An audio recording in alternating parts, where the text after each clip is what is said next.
So good morning and welcome everyone. Today is our Course 3 video conference, the conference where we put it all together. So you've had your education about pulmonary conditions. Melanie did an exceptional job of doing some respiratory and airway management. She did an exceptional job of doing mechanical ventilation. I'm totally proud of her. And also arterial blood gases. So today's the day where we're going to put it all together, and it's my absolute pleasure to introduce to you the one and only, actually, provincial associate. Jenny Ingalls is a respiratory educator. She is the only respiratory educator in the province of New Brunswick. We're very fortunate to have her. Her expertise is wonderful.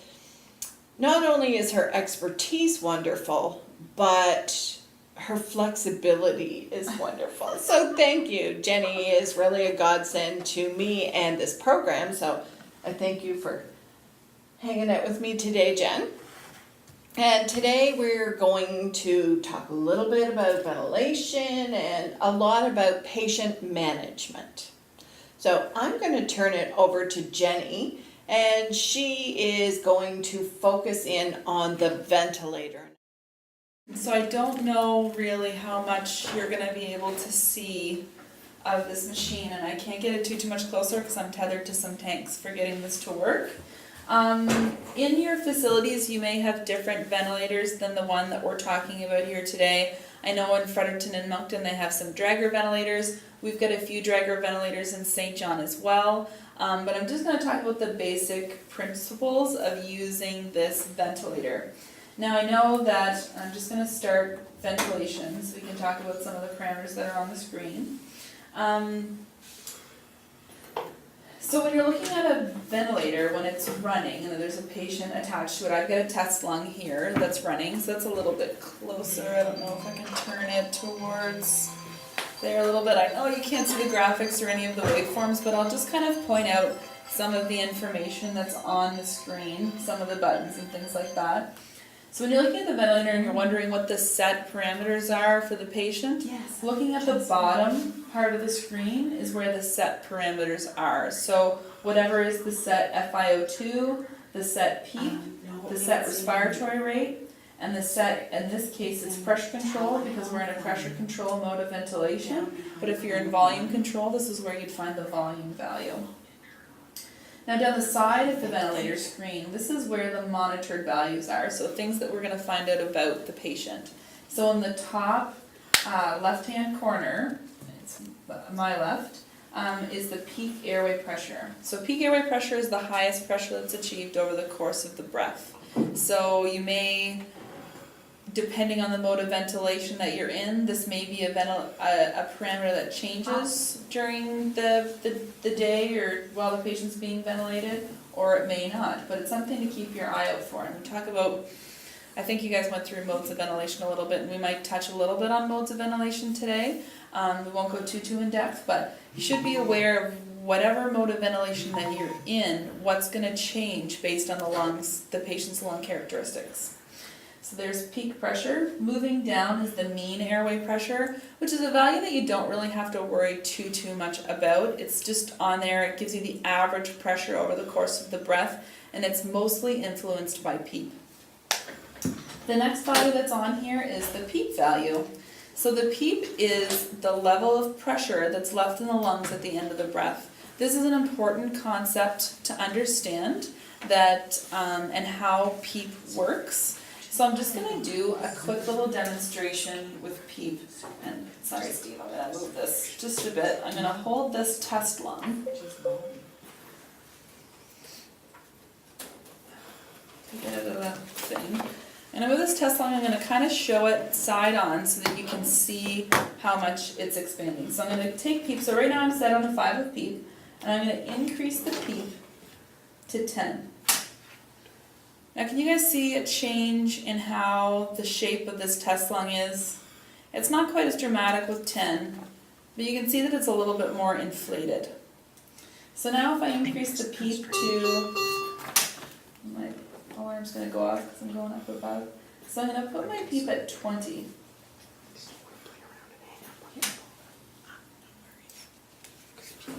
So you can see that that lung is really staying inflated at the end of the breath. So there's not much deflating going on even when the breath is over.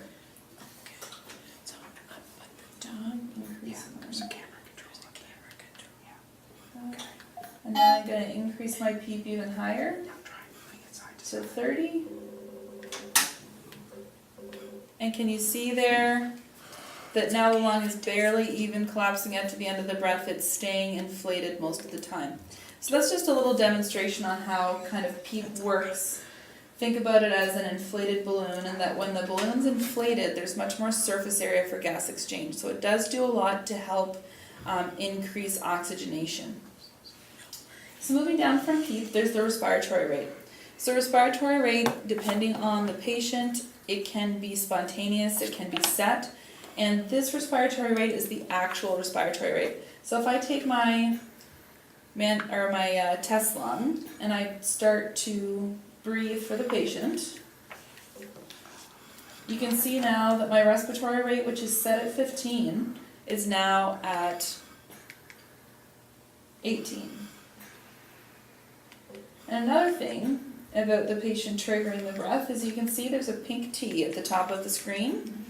That is indicating that the patient is triggering the breath.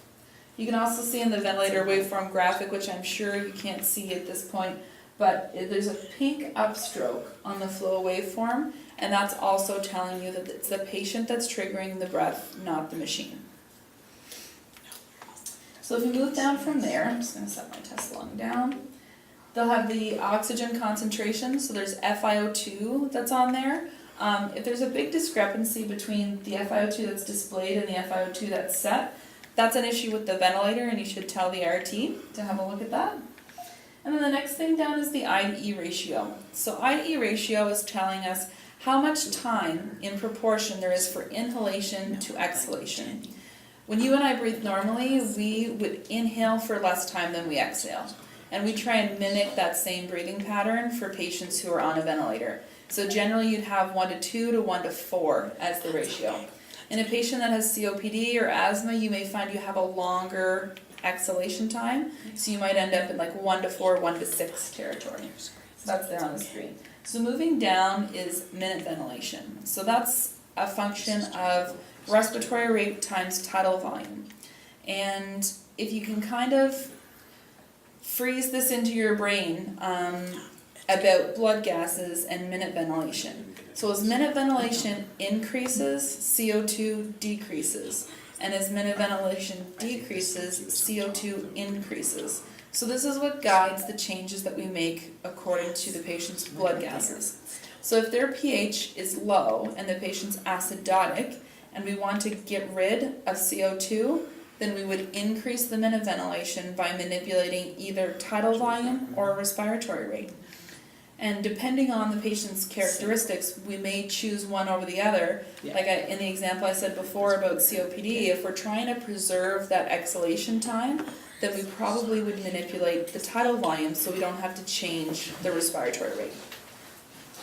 Sorry, Steve. It's reading away. So that's on there. The next one down is VTI, and then there's VTE. So that's tidal volume in, tidal volume out, or inhaled versus exhaled. Those two numbers should be within about 10% of each other. If they're not, then it means that there's a leak somewhere in the system. Now that may be a leak in your circuit, it may be a leak in the endotracheal tube cuff, that there's a leak around the cuff. It may mean that there's a leak internally, like the patient has a pneumo, they've got a bronchopleural fistula. It just means that the ventilator is pushing air out, but it's not getting all of the air that it pushed out back to the ventilator, letting you know that there's something going on. So I always find if I have a leak that I'll start with a circuit because it's the most likely culprit, and then I'll move towards having a listen over the neck to see if there's a cuff leak. And if your patient has a significant cuff leak, you'll hear it anyways because there'll be like a gargling noise in their throat. And then move on to having a listen over the lungs to see if you can hear if there's decreased air entry one side versus the other. And then if you take the patient off and bag and there still seems to be a problem with the patient's desatting or something like that, then it may warrant an x-ray and some further investigation into why there's a leak going on with the patient.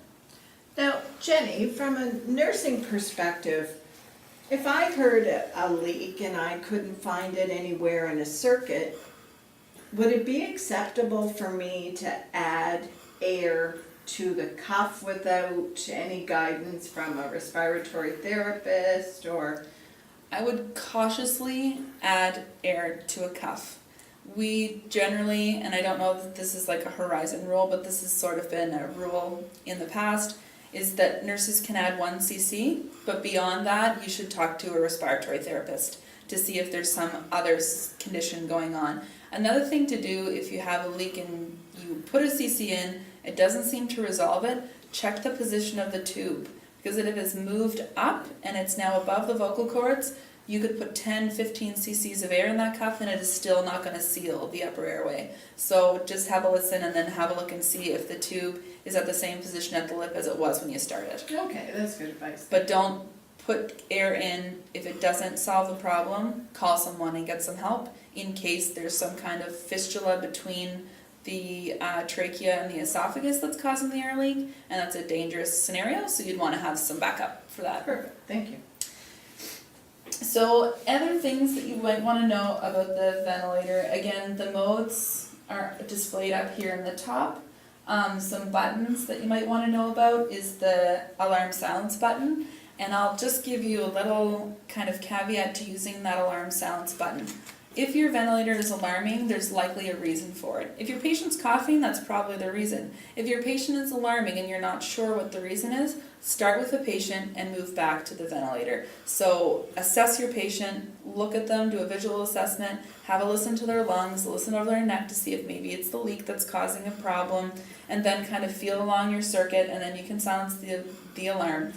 If the alarm is going off and your patient is not doing well, take them off the ventilator, bag them until someone can come and give you some help. My test lung is trying to make an escape. It's ventilating itself right off the edge of the table. So there's the alarm silence there. There's also an option on here called Quick Access. So if I press Quick Access, it brings up on the screen a little menu, and on the top of the menu it says Section Support.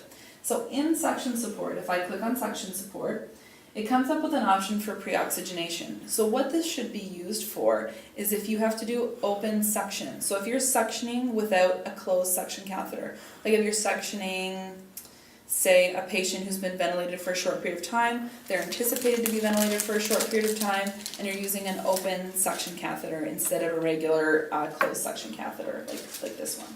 So if you are going to open suction, you should pre-oxygenate. This gives you the option to pre-oxygenate for 120 seconds. So once I activate that, it starts pre-oxygenating for 120 seconds. So in this time, I'm getting my equipment ready, I'm putting my gloves on, I'm getting the patient ready to go, pre-oxygenating the patient. And then once I'm ready to disconnect the circuit, when I disconnect, this blows for a couple of breaths. It senses that I'm no longer connected to the patient, and then it does a countdown. And after, and I can't remember the exact amount of time, it will start alarming and telling you your patient's disconnected from the ventilator, you need to reconnect them. So once you're done your suctioning procedure, you reconnect the patient, the ventilator detects that the patient is once again connected to the circuit, and it resumes ventilation. It also post-oxygenates the patient at 100% for 1 minute after the procedure. So I highly recommend that if you're doing open suction, this is the method that you use. It cuts down on infection control issues of you just opening the circuit and the ventilator just blowing gas out into the room, because there's humidity, there may be pathogens, there may be secretions in the circuit. You don't want them spraying all over your patient, you don't want them spraying all over you. So that's what I would recommend using for open suction. Now I'm just going to cancel the end part of that. So other buttons that are good for nurses to know, there's Start Breath. So if I press this button, it will automatically start a machine breath. So all that means is that the breath is going to be the same characteristics as what I've set on the ventilator. So if you want to bag your patient a little bit while they're on the ventilator, give them a couple of extra breaths, because say they desat or whatever when you turn them or before you suction them, you can use that button. You can also use the O2 breath button. So if I press this, it automatically delivers 100% oxygen for 2 minutes. So I would use this button when you're doing closed suction. So if you're not going to disconnect the patient from the ventilator, this will give them 100% O2 for 2 minutes while you're getting ready to suction, and then you can press it again afterwards for your post-oxygenation. So does anybody have any questions about the ventilator? I'll encourage you when you go and work in the ICU, excuse me, to ask lots of questions to the RT, to other senior nurses about modes of ventilation. I don't think we're going to dig down too much into modes today because I think you guys have already done that. Yeah. So if you have any questions, make sure you ask them. They're usually pretty good to give some instruction. But if there anybody that has any questions about this for right now, Hi, Jenny. Yeah. Can you just repeat which button it is that you press for the open section? for the open section, so there's quick access, Okay. and then there's a menu that comes up, and the option is called suction support. Okay, perfect, thank you. So I would strongly encourage you, because we don't have one brand of ventilator across the province, to, when you come in the morning, your RT is gonna be there, he or she is gonna be doing their vent check. Just say, hi, my name is Sue. I'm not familiar with this ventilator. Could you do a quick overview of it? And the RT, they all love to teach. So I would strongly encourage you to do that, just because they all have this pretty close to the same functionality, but one might be a Hyundai and one might be a BMW. So it's just hard to say which you have. We always use the Cadillacs for the ARDS patients Yeah. because of their functionality, Right. but I encourage you to do that. Absolutely, yeah. Ask lots of questions, be keen and try and learn. And that way when you call for help from the RT, you can say, listen, it's not just my ventilator's alarming, it's my ventilator's alarming because it's saying regulation pressure limited. I think there's something going on with the patient's lungs. I've assessed them. I can't hear any different changes, but I thought maybe you should come down and have a look. And then the RT will march right down there very happily because they have an idea of what they're going down to get into. But if you're in a panic and you're like, I don't know what's going on, they're still going to come down and help you. But Yes. it's always nice to have an idea of what's going on and what the possible fix could be. So, any other questions that you might have about ventilators? I know you'll have lots in the future when you're doing your ICU days or CCU, wherever it is you're going to work. So I do want to remind you that you're never alone. And Jenny has gone to school for 4 years to learn how to manage this patient. You have gotten maybe 8 hours of education related to it. So know who the expert is. Know that when you're in trouble, remove the patient from the ventilator, give manual breaths, be conscious of not hyperventilating the patient, and call your RT and they will be there very quickly. So thank you, Jen. That was lovely. Perfect. So I'm just going to go forward on the case studies that we're going to look at here today. So, case 1, we have a 55-year-old man, is a history of COPD. And so we'll say Jeff is our gentleman with COPD who comes to the emergency room. And so he arrives to the ER. And you know, the majority of people who come to the ER know only sick people come to the emerge anymore, really. Because if you're not sick, you know there's at least an 8-hour wait. So this gentleman has come in. He's had a recent viral infection. He's short of breath. And when they connect his SAT monitor after doing his vitals, or along with doing his vitals, on room air, his SAT is 88%. So we talked about trying to avoid that achieving 100%, but 88% may be a little low in this case. He's 55. We don't have much of a history other than COPD.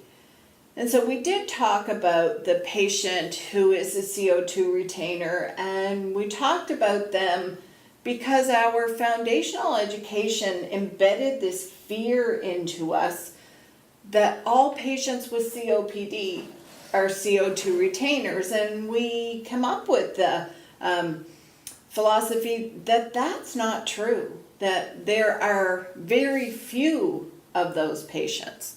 So on exam, he's wheezy throughout, and he has a prolonged expiratory phase. And his chest x-ray reveals changes consistent with COPD, but no new areas of infiltrate. So his blood gas is pH of 7.28. He has a CO2 of 55. He has an O2 of 62 and a bicarb of 25. So would either Fredericton or Moncton like to interpret that blood gas for us?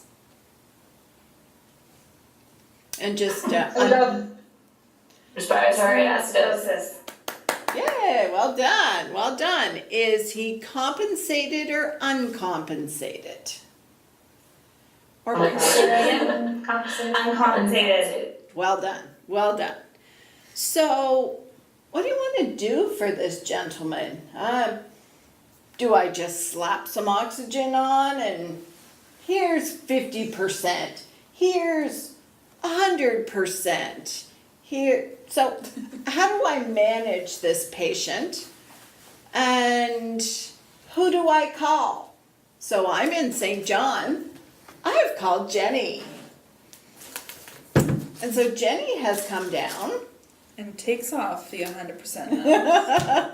So what would you ladies like to put on this gentleman? And you guys tell me what you think you would want to do with this patient. And I will do it. Jenny, I put 100% rebreather on him because I didn't know what else to do. So, I see you've taken that off. I have taken that off, and I'm going to try a lower level of oxygen because the least amount of oxygen that's effective is what's best for the patient. So I'm going to... Oh, so maybe I was a little overzealous? Perhaps, but that's all right. Okay. I'm glad I called you. I wasn't sure.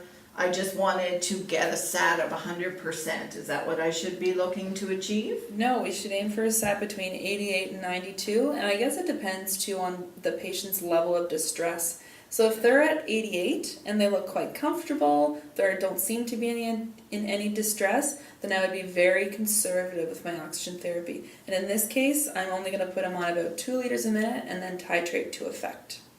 Okay, because he actually looks better now than when he came in. Yeah. Okay, So okay, improve a great, little bit. thank you. Then I do an assessment, talk about perhaps some bronchodilators, and then see if maybe that would help with his breathing, if he's quite wheezy. Okay. Yeah, ask him when the last time he took his puffers were, if he's compliant with his puffer order at home, different information like that. Okay, because he actually said that he's on a fixed income and hasn't been able to get his prescriptions refilled. So I'll go over and have a chat and see if he's taken any of his puffers or Sure. not. Okay, great.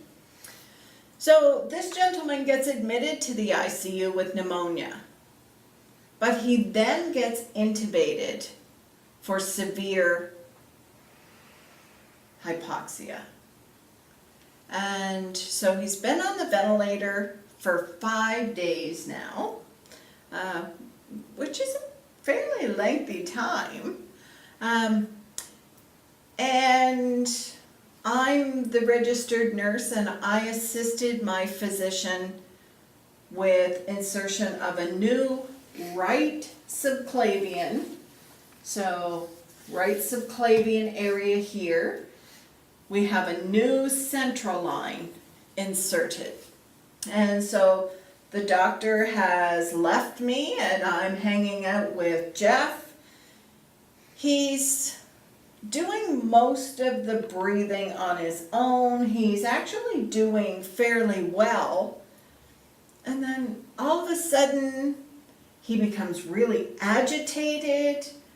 And I don't really know what to do because he's fighting the ventilator. And so I've called Jenny to come to my rescue because he really appears air hungry. And I'm not sure why his pressures on the ventilator are high.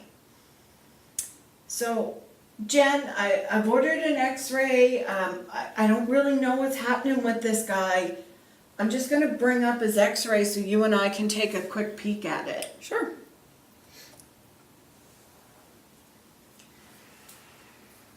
And so it's really difficult to see this. But Jen, is that, like, I can hear some great air entry in the left, but in the right, it's very different.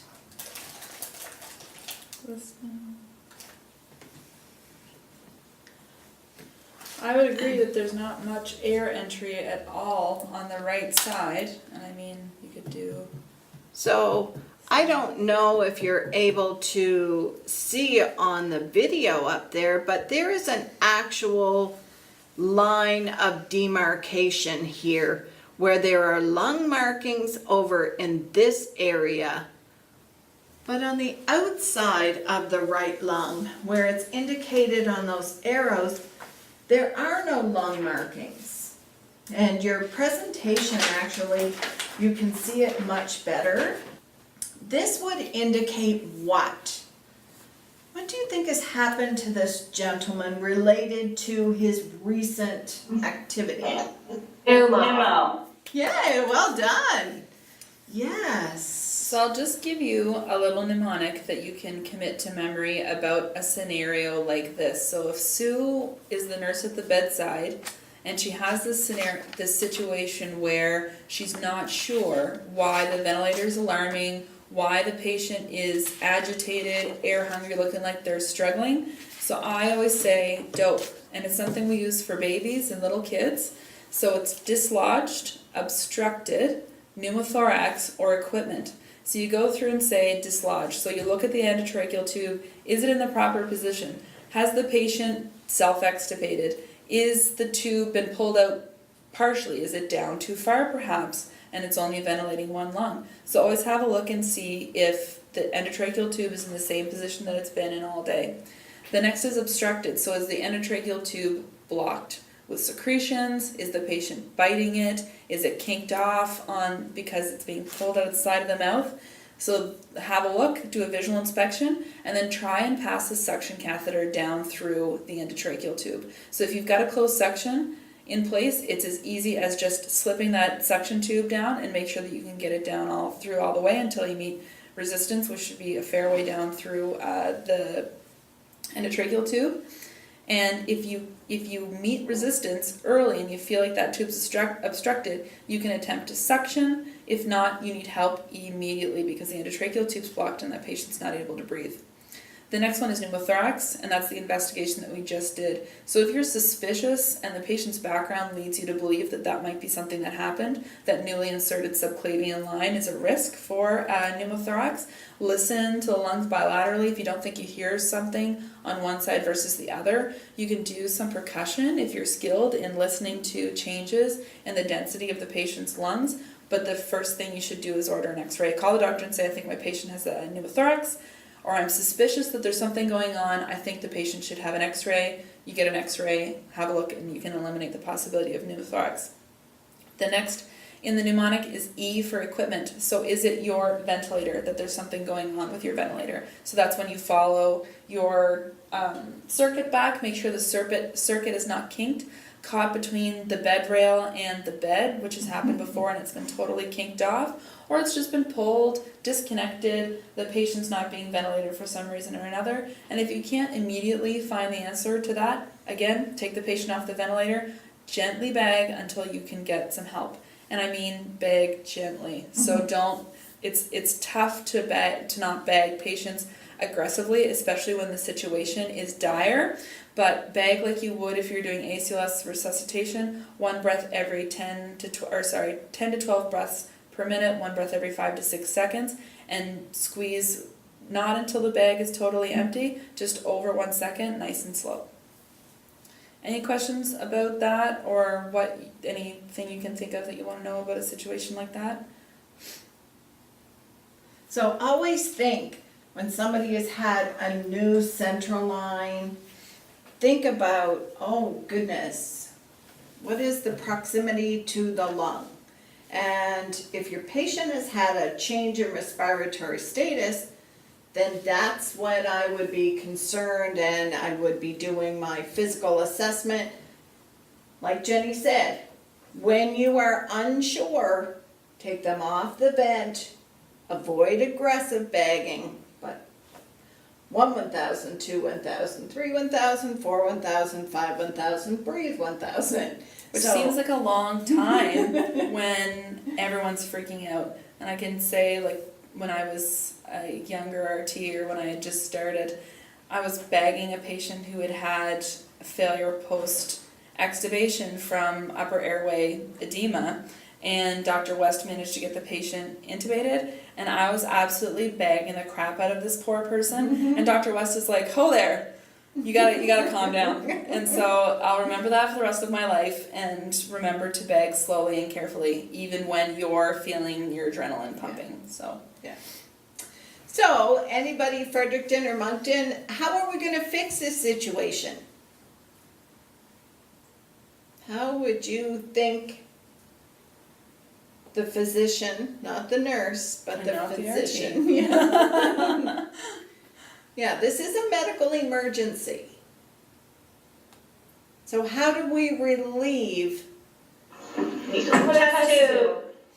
Excellent. And so there are different types of chest tubes. So in a non-life-threatening situation, you could take your time, insert a full-blown, regular, plain old chest tube. But in this scenario where the patient is starting to decompensate quickly, you don't want him to develop a tension pneumo. So we know what's happened on the right side of the chest. So we find mid-clavicle, we go down to the second intercostal space, and the physician will do a needle stick, which will relieve the pneumothoraces, but the patient will still have to have a chest tube inserted. The immediate treatment is decompression, but you can't leave an IV catheter or a large bore catheter not connected to anything. So maybe the patient only needs something called a Heimlich valve, or maybe they need a full chest tube connected to suction. That would be up to the physician, and patient condition would dictate which choice is needed for the patient. So that's that, gentlemen. Let's go on to our next. Our next case is a fairly lengthy one, so I'm going to read it and then we will take a peek. So we have 45-year-old man, so Jeff is now 45. He's 6 feet tall, so he's quite a tall gentleman. Presents to the emergency room with a 2-day history of fever and cough and a brown type sputum. He's hemodynamically stable. His blood pressure is 130/87. His chest x-ray showed a right middle lobe infiltrate, and on room air, his blood gas is pH of 7.37, CO2 is 32, O2 is 78, and his bicarb is 18. How would you interpret that blood gas? So Fredericton or Moncton, take a peek at that blood gas. So you see you've got a normal pH, but is it on the acidic side or the alkaline side? So it's below 7.40, so it's on the acidic side. Then you've got your CO2. Obviously he's blowing off some CO2 because it's below normal, which is on the alkaline side. We'll set aside his O2 for a moment and then we'll look at his bicarb. His bicarb, also known as metabolic, is in the acidic side. So which of the parameters matches the pH? I hear silence.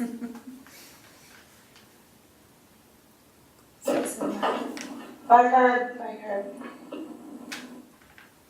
Oh, sorry, I didn't hear your response. Say it again. The bicarb. Okay, so what do you want to label him as?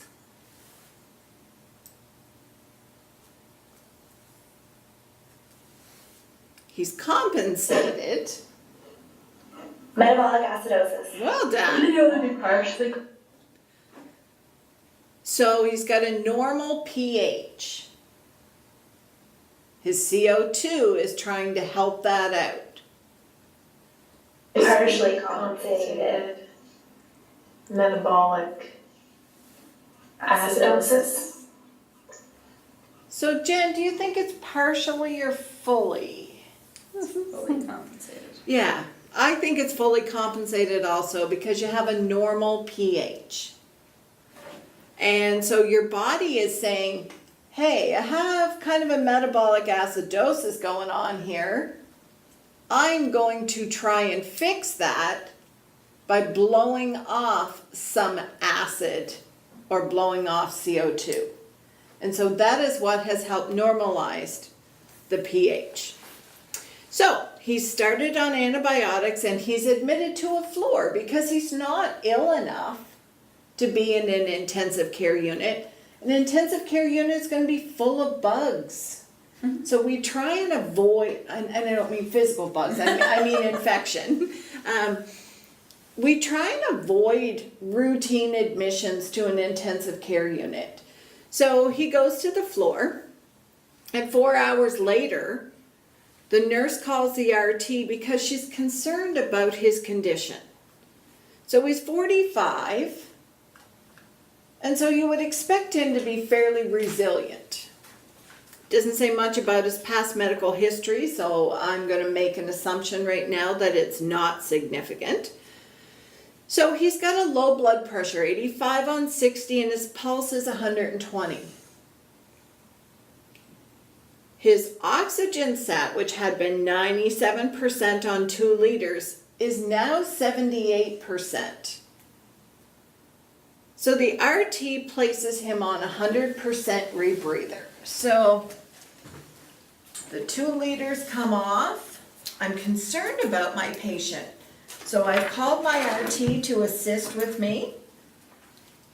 And Jenny is going to take a listen to his lungs. And she sees that he's very labored in his breathing. She sees that he's using his accessory muscles. And he's got crackles throughout his lungs bilaterally. So as she auscultates, and it'd be very difficult for her to auscultate while I'm yapping in the background, so I would be very aware of that, and I would keep my chatter to a minimum. And so a chest x-ray is ordered by the physician, and it shows an increase in the opacity of the lung. So lungs should be nice and dark, and so now this is graying up or whiting up, and so there are diffuse lung opacities visible. And we repeat our blood gas, and we have a pH of 7.11. We're now no longer compensated. Our CO2 is not able to do what we need it to do, and it's actually gone and risen. But take a look at our bicarb. So the ICU physician is consulted. This patient is in uncompensated or acute metabolic acidosis now. And so how are we going to help this patient? I'm waiting for the ICU doc, and Jenny and I are hanging out together. And I'm like, Jenny, it doesn't seem to be doing any better. What are we going to do? Oh, what are you doing? What's that? So I would, in that case with this patient, and I would go and get the OptiFlow set up. Because the patient's SpO2 was so low, I would put on the 100% O2, do an assessment, and then run to my satellite room or go to the RT department and grab an OptiFlow unit and set the patient up on OptiFlow in the interim. So while I'm waiting for the ICU physician to come by and assess the patient, I want to optimize their oxygenation. So I'm going to use OptiFlow at whatever FiO2 is effective. So I probably would start with 100%, and then titrate down to effect. So if the patient is quite short of breath, this should really help to relieve some of their shortness of breath. And as the patient has pneumonia, this will help liquefy secretions, make them a little bit easier to cough out. So that's something that I would use. Another option would be BiPAP. But can any of you tell me why, with this particular type of patient, why BiPAP wouldn't be your first go-to?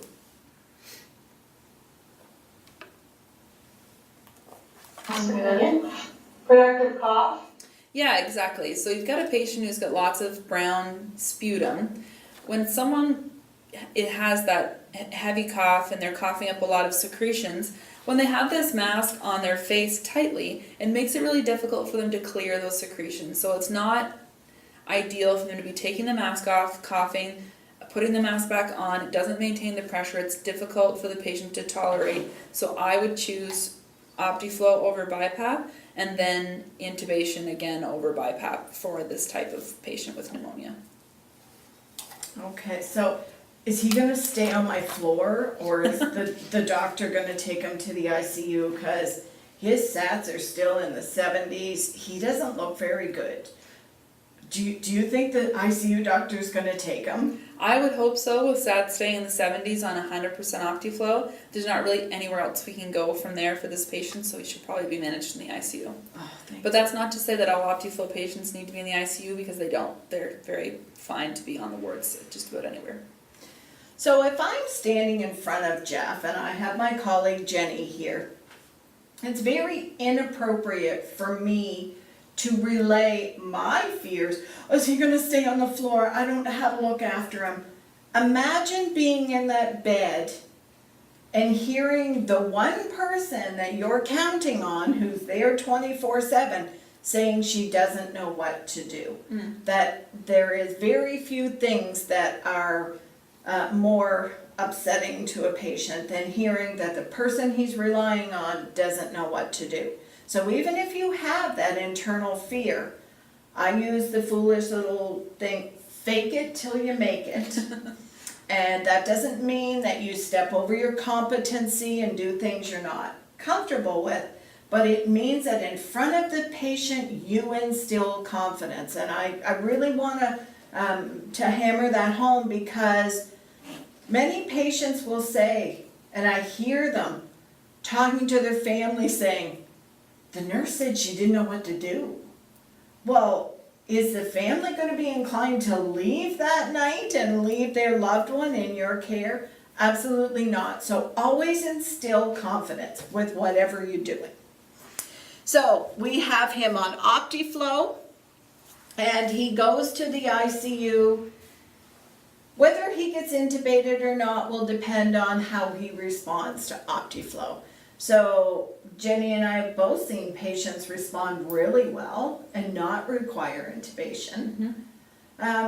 Many years ago, prior to having OptiFlow available to us, we would have immediately had to intubate this patient.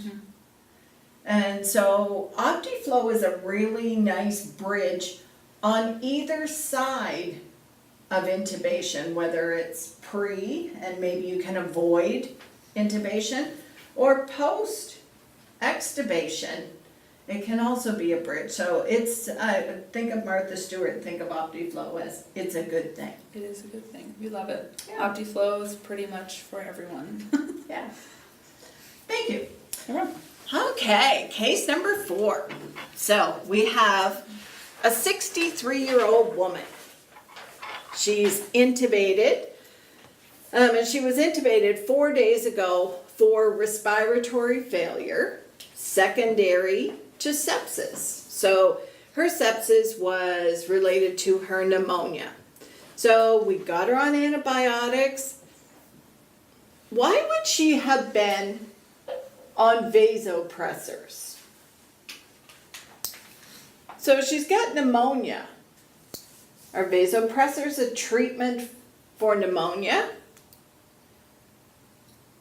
Think about why this patient would have been on vasopressors related to the sepsis.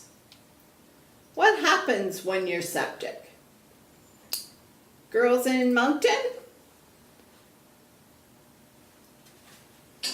You vasodilate everywhere. Absolutely, yes. Thank you, well done.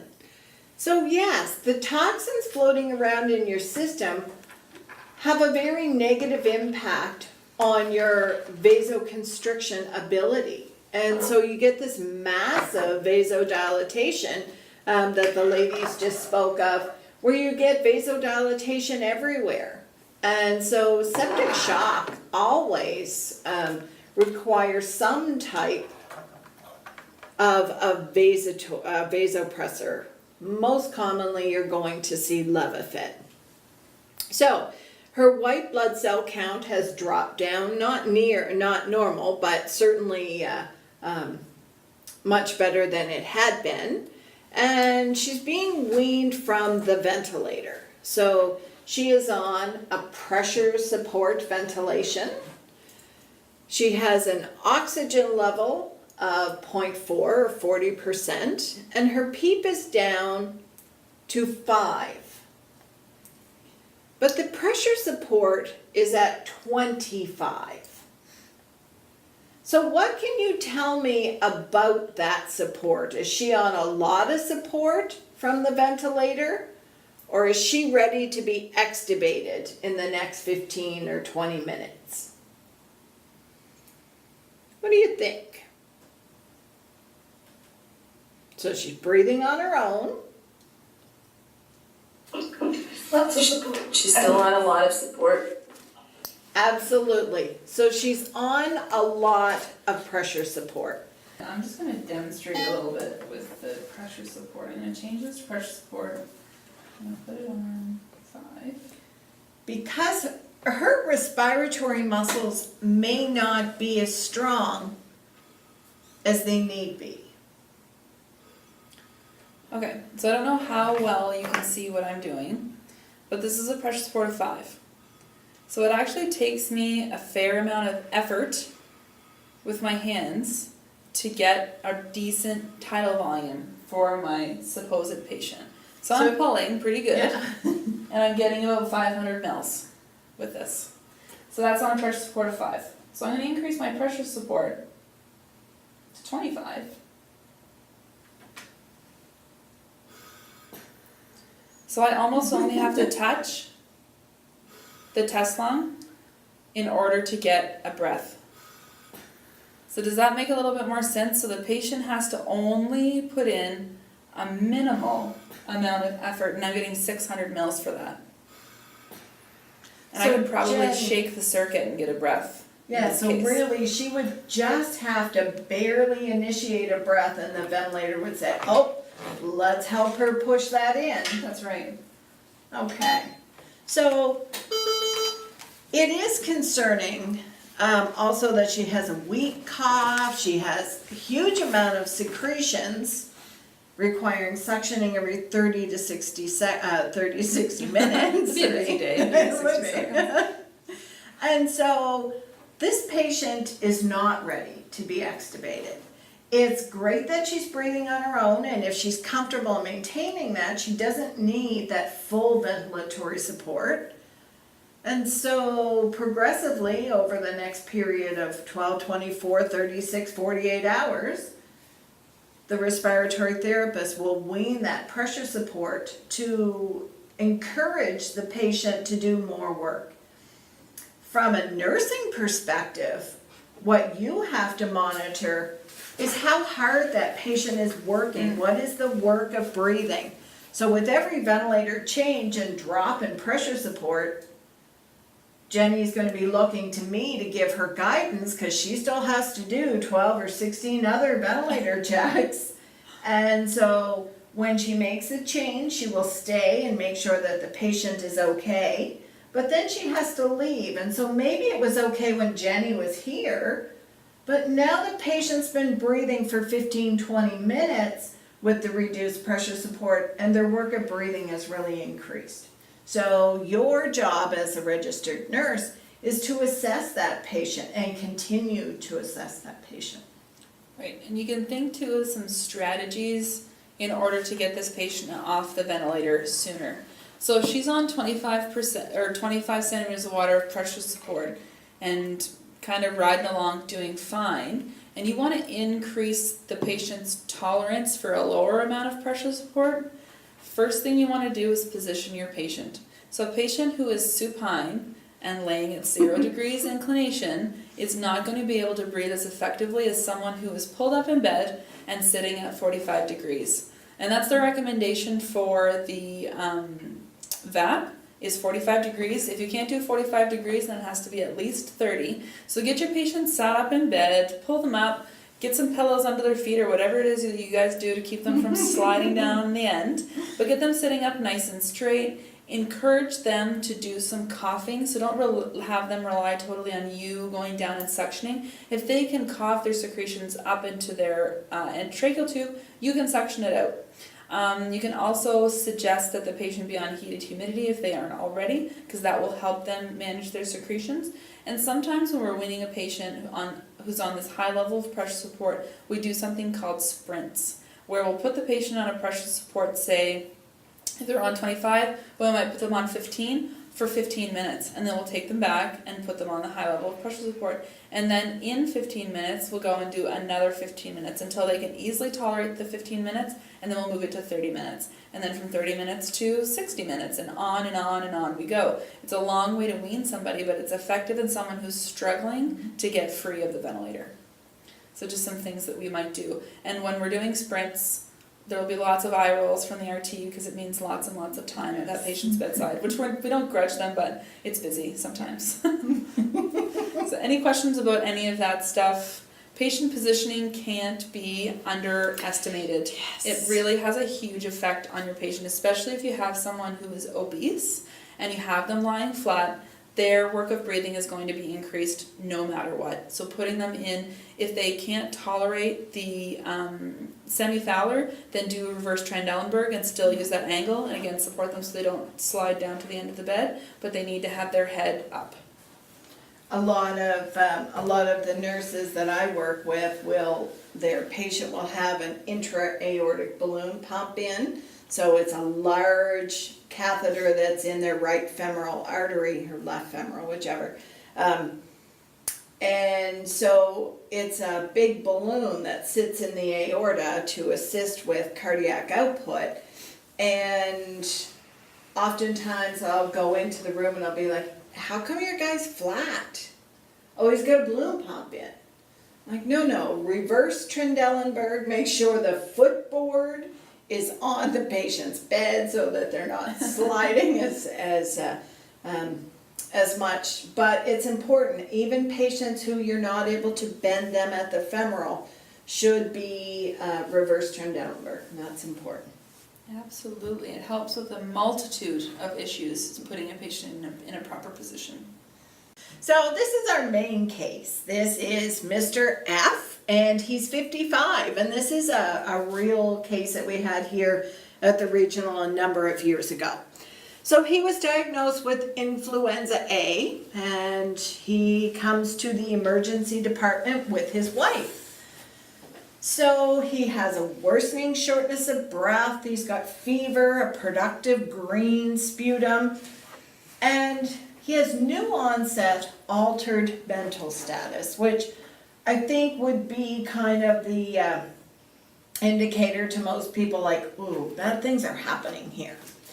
So his primary assessment is done and he has an oxygen sat of 61% on room air. So I call my girl Jenny and she comes down and she's gonna put him on BiPAP. And so she does. And so I'm trying to maintain my composure. The wife is very doting and standing directly over him, and she's very concerned. And so I need to portray a confident, competent nurse. And I want you to think about being on BiPAP. So you've got this Hannibal Lecter type mask on your face. It's not the most comfortable thing initially. Eventually, most patients will adapt to it if their respiratory status doesn't deteriorate. And he's trying to breathe while the machine is pushing air at him. And so you can end up with some dysynchrony between the ventilator and his efforts. And so he fails. He does not do well. So now we're going to do a rapid sequence intubation. So one of you ladies is doing a presentation on RSI next week. So we're not going to spend a huge amount of time on it because we would much rather hear from you about what rapid sequence intubation is. But I'm the nurse. I don't know what to do. So just tell me what to do, Jenny. Okay, so come stand on my right side. Okay. I'm going to put a nasal cannula on this patient to assist with pre-oxygenation. I'm going to set it at 15 liters a minute and just let it run into the patient's nose while I'm bagging them. You're doing great, sir. Just hang We're just it. taking We're going to care of get you you here. comfortable Something on here. your nose. And his level of consciousness is diminishing significantly. So I have asked his wife if she will just step out, but if I don't have anybody to stay with her, I may allow her to stay because I don't want her to be standing out in the hallway all by herself wondering what the heck is happening with her loved one. So if you have the ability to support the patient's family while this is happening, the majority of patients' families do not want to stay and watch this. So she's outside in the hallway, my colleague is looking after her, and I'm here to help Jenny because Jenny is going to intubate my patient. So if I am pre-oxygenating this patient, so I've got my 15 liters a minute going, I've got my mask on. If the patient is breathing spontaneously, I'm going to let them breathe spontaneously. Because as you'll learn quickly, the patient that's getting a rapid sequence intubation does not get bagged unless their SATs are quite low. So I'm going to try and see if I can get the patient's SATs to come up by using my 15 liters of nasal cannula, my manual resuscitator on flush on the flow meter. I'm going to do a two-hand technique to get a good seal, and then I also have a PEEP valve on my bag. So this little valve, you can adjust it by opening or closing the valve to give you more and more PEEP. So I've got my PEEP set at 5, and I'm going to try and keep this nice tight seal and try and get this patient, using this technique, to recruit some lung. Because if this patient has a low SAT, despite giving lots and lots and lots of FiO2, the patient probably has refractory hypoxemia, and that means that we need positive pressure to solve that problem. So I'm using my PEEP as my positive pressure and giving as much high flow oxygen as I can. So normally you wouldn't use 15 liters per minute nasal cannula on a WAKES patient because they wouldn't tolerate it for very long, but these patients can tolerate it for the 10 or so minutes that this is going to take. So I'm going to do this and wait until the doctor is ready or the nurse is ready to give the drugs for intubation. So someone's going to talk about rapid sequence. We won't go too far into drugs, but we give a sedative and a paralytic. And so we're going to wait for the doctor to give the order for those medications to be given, and then we can go ahead and intubate the patient.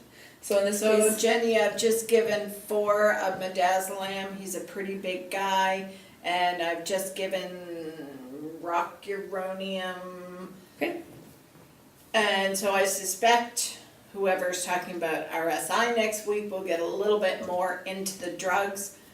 Also, they're going to be talking about, one of the questions on the case study is, relate rapid sequence intubation to acid-base balance or imbalance. And so I think the advice that I gave the students was, think about your patient. He's coming in, he's either in a metabolic or respiratory acidosis, and how are we going to fix that with ventilation, or attempt to fix with ventilation? Right. So he may be in a metabolic acidosis because he switched from aerobic to anaerobic metabolism because of the refractory hypoxia. So I don't want you to get too caught up about your case study, but think about a typical patient who would present with whatever topic you've been given, and think about how the intervention or how whatever topic you've been given relates to acid base in general. So hopefully that's a little bit of help for your case study. So Jen, I have given those drugs. It's been a little over a minute and a half. Okay. Bag. So And I'm gonna he's not intubate- breathing. If His you're not chest breathing, isn't that's rising. okay. We're gonna Rising. just watch his sats and make sure that he does all right. So I'm gonna put the laryngoscope in. Do I need to help you with anything? Not right at this moment. I'll get you to pass me the endotracheal tube here in Okay. a second. So I'm gonna intubate using a bougie. Is that what it's gonna breathe through? No, he's not gonna breathe through this. This is just gonna help me get the tube down into the trachea. So This this is like is a guide wire? Yep. So Oh. I'm going to put the tube over. I put some lubricant on that. Was that all Perfect. right? Yep. And I'll get you to hold this for me. Sure. As I try and advance the tube. And with this, guys, with this mannequin, the tube won't go down over the bougie, but that's sort of just to give you a demonstration of how a bougie is used. So once it's down in the trachea, someone will tell you, okay, remove the bougie. You may be holding the tube at this point, and you're gonna hold on to it like it's the only thing that matters in your life, while someone pulls out that blue guide wire. So you pull that out. Do I just So rip you it pull it out? out gently. Okay. Yep. Pull it as much as you can and keep pulling it out, keep pulling it out. And then at that point, we can attach the bag. So I'm gonna actually now intubate this patient using a stylet. So you guys may have seen these used before. It's another type of guide wire, but what it's meant to do is stiffen the endotracheal tube so it's easier to put in. So if I was gonna use this, I'm gonna take a little pack of some muco, put it on there so that it slips out of the tube more easily. And when you're lining up these tubes, these come out of the package with a little crook in them. And so you never want the end of the stylet to be coming out the end of the endotracheal tube. And the reason for that is because you can do some major damage to the vocal cords on the way down. So you always want to make sure that it's just at the tip, so not even through the tip there. And so what I'm going to do is I'm going to bend that over the top to make sure that I can always get a hold of this, and this is not going to slip down into the trachea. Because you don't want to have to call Dr. Bishop or Dr. Andriani or whoever's there to retrieve that with a bronch. They will not be very happy. So if I was going to configure this to use with the real patient, then I would put this kind of in a hockey stick kind of look, but because I'm using a mannequin, I'm going to use it much straighter because it's easier to get the tube in. So again, if you're helping somebody intubate, you always want to be on the intubator's right side because they hold the laryngoscope on the left. And as you may be able to see, there's a little channel on the side of the scope, and that's where you kind of slide the endotracheal tube down. So you always want to have the endotracheal tube in your right hand, or be handing things to the person who's intubating on the right. So Jen, Yeah. do you like pry it on their teeth? No, so I just usually don't. And this, again, mannequins are different than people. They're much stiffer. So the motion that you're using, and you don't want to stand either. If you see someone intubating like this, they're going to be in trouble. You should be standing away from the patient. The patient, in this case for me, is too low. So if I was using this at a bed, I would bring the patient's height up to about here. So their head should be at the level of my belly button to give me the best possible view and the best possible first rate success. So I don't want to try and do this 5 and 6 times. I want to do it once and get it in the first time. So I would put the patient up a little bit higher. You hold this in your left hand and you hold it low on the handle so that you can manipulate and move this quite easily. If you're down here, you're kind of far away from where the point is where you're going to move this around. So hold it low in my hand, introduce it into the right side of the mouth, sweep to the left, and then I'm going to stand back, and you should be pulling outwards towards the opposite side of the room, but again, because it's a mannequin, it makes it a little bit difficult. So I'm going to advance down a little bit. So some of the simulations that we use for intubation actually have a set of teeth in them that click, and the physician or the RT would fail their intubation simulation if the teeth clicked, because basically what that means is they are putting extreme force on the patient's teeth, which obviously are his own teeth. So it's quite a rigorous process to try and pull that laryngoscope towards the opposite wall. I'm gonna get you to pull that skylight out. This is the same deal where I'm gonna hold the tube tightly and my assistant's gonna pull that out, and then I'm gonna make sure that my tube is at 21, 22 centimeters at the lip. I'm gonna inflate the cuff, attach my end-tidal CO2 device, and so I'm gonna get you to take the mask off there for me. And then I'm going to attach the bag. I'm going to bag a couple of breaths while Sue has a listen for me, or whoever's assisting you. So they would listen, do a 4-point auscultation. You can listen over the belly first to make sure that there's no gas going in the belly. So epigastric area. Yeah, and then you would listen 4 points in the chest. Make sure you have lung sounds bilaterally and equal. And you'd listen over the neck to make sure you don't have a leak. So I would have positive CO2. I'm getting some chest rise with this fella. So I would ask Sue to come and bag the patient for me while I tie the endotracheal tube. So she's going to hold it while I go and get my ties. So I'm going to grab that. Can you let go?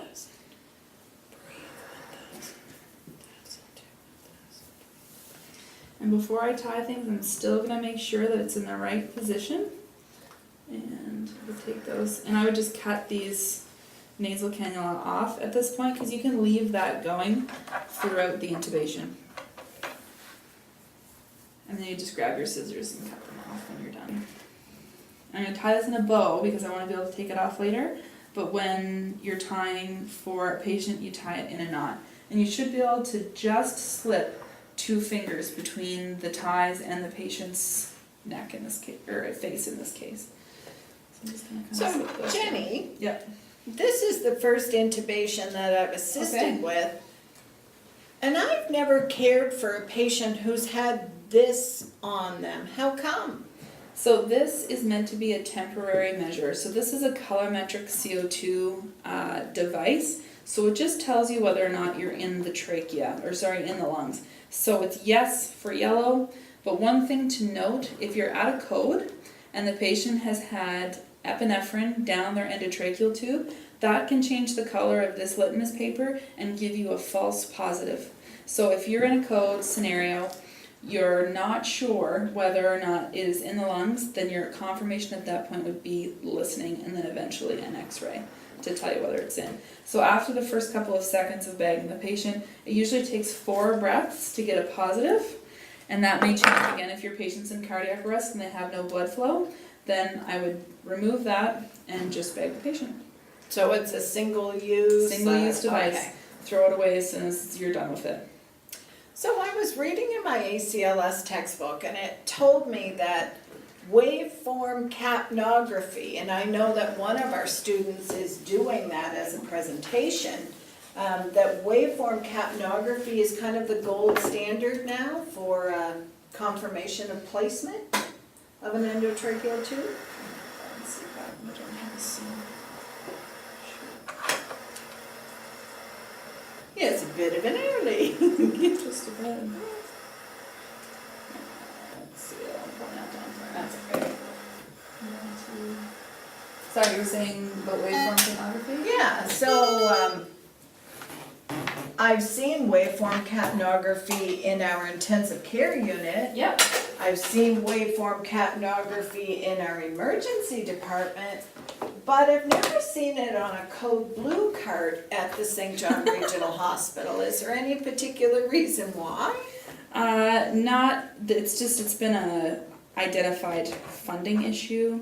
We need to make sure that we're petitioning our leadership to make sure that we can get the appropriate equipment, because it is a gold standard, like you said, and it does help guide compressions as well. Yeah, so I did hear or I did read that in when doing CPR. If you have a waveform capnography of less than 10, it was an indicator of poor quality CPR, or in the extreme case, it's an indicator that the patient is not salvageable. So the nurses who are presenting waveform capnography, there is some great literature in the Advanced Cardiac Surgery Life Support manual that you should take a peek at. I did send you out some via email. But waveform capnography has really become the gold standard, and it's not very many places in New Brunswick actually have that available on their code cards. So eventually it will, and hopefully it's a standalone device and not connected to our defibrillators. I find that the more that we add to our defibrillators, the more complicated they become, and that takes away from the nurse's ability to be able to defibrillate that patient. So it becomes a big deal when you've got non-invasive blood pressure, you've got a SAT, now you have a waveform capnography, pacing, defibrillation, cardioversion. You should have a defibrillator that's dedicated to defibrillation. And the bells and whistles are lovely to have, but they get in the way of resuscitation. So I see Jenny has reintubated her patient. So I had a cuff problem, which is a real thing that happens. So the cuff would no longer inflate and wouldn't seal off the airway. So when something like that happens, and it's not a problem with the pilot balloon, if it's a problem with the cuff itself, then the tube has to be replaced. And so very quickly, while I was yakking, she did that, well done. And when she was done that, again, we would do our 4-point auscultation, confirming there was no air in the epigastrum, take a listen at the trachea to confirm there was no air leak. And so now I would just connect him, give him one breath every 6 seconds. When Jenny was done, she would connect him to the ventilator. And so after a lengthy process, we've got him intubated. In the real world, it wouldn't be that lengthy. It's rapid sequence intubation. So after intubation, our patient became hypotensive. So girls in Fredericton, how come he would have become hypotensive? There's a couple reasons. So now he's receiving positive pressure ventilation. Some of the medications he would have gotten to be intubated? Absolutely. So I gave him 4 milligrams of midazolam, which may have been a bit of an overshoot. 2 is pretty much a standard, but I have given up to 5. Well, I've given 10. But start off slow. So we gave him some midazolam. That could be one cause. What could be the other related to the ventilation component? Talking about it, I remember you talking about at one point, like, that it's a normal response for someone's blood pressure to go down after or intubated, but I honestly don't remember 100% why. No, thank you for your honesty. So it's related to a drop in preload. So now we are squeezing or pushing air into the lungs, and we are squeezing the pulmonary vasculature. So you get a drop in preload, which relates to a drop in blood pressure. So don't be alarmed by it. Anticipate it and make sure that you have some volume ready to resuscitate the patient with. So just like good nurses and RTs, this gentleman had fluid readily available, and so he was given 2 liters of saline. So remember, he is a 55-year-old man. It didn't say anything about him having a significant cardiac history. So giving him 2 liters is not a big deal. If you worked in a coronary care unit and they hear the word fluid, they get stressed. Well, I think that serves the patient to a disadvantage. I think we need to volume load people and do it well before we start adding inotropic and vasopressor support. So after the 2 liters, he remains hypotensive. So we start a vasopressor, Levofit. And so once a patient is hemodynamically stable, we transfer him from the ER over to the ICU. So, just going back and looking at our patient, his chief complaint is shortness of breath and confusion. His past medical history, he has hypertension, diagnosed for about 8 years. Hyperlipidemia, diagnosed about the same time, obviously when he went for his medical. So he has no surgical history and denies any history of smoking, social drinker. He's been married for 28 years, he's employed with Irving Oil, and his parents were both diagnosed with hypertension and treated with medication. So right now he is on a Levophed infusion at 0.4 mics per kilo per minute, which is closer to a smaller dose because the dose range is 0.03, really 0.01 mics per kilo per minute, all the way up to 3.0 mics per kilo per minute. So this is a lower dose. He's on propofol to maintain some sedation. Couple things about propofol. You'll get a drop in blood pressure with propofol, so you have to be aware of that. You'll also, in a patient in cardiogenic shock, it's concerning because there is a bit of a myocardial depressant factor to the propofol. So cardiologists are not in love with propofol, but there are some other quick sedation drugs that we can give. Ketamine is an option, but propofol seems to be in vogue for the last number of years. Patient is on some Pantaloc, some Lovenox, and started on its erythromycin. A little, and I think I probably already talked about this a bit, but as I'm busy with this patient, he's been intubated, Jenny has been a godsend to me. Somebody else has gone and mixed my Levophed, I'm dealing with his hemodynamics. His azithromycin is equally as important as his vasopressor because he may have a drop in blood pressure related to sepsis, and so all of these circulating toxins cause this massive vasodilatation. So as soon as I can get something into the patient to treat him, I'll never forget going over to a nurse. A septic patient come in at 7:30 in the morning, and we were managing him all day with volume and pressors, and when I went to get a report from her at 2:30, he wasn't doing too bad, but she said to me, "Oh, the doctor ordered, we'll say ceftriaxone at 8 o'clock this morning. I haven't had time to give it." And it's 2:30 in the afternoon, it's 8 hours later. Think of your antibiotics as equally as important as your vasopressors and your inotropes because that will help the patient's sepsis. So, very important. So, his respiratory status. Jenny put his endotracheal tube in, it's 21 centimeters at the lip line.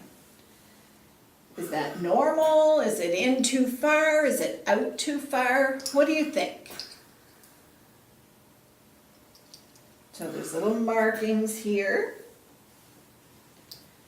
So 21 centimeters down to the end from the lip. Some people use the teeth.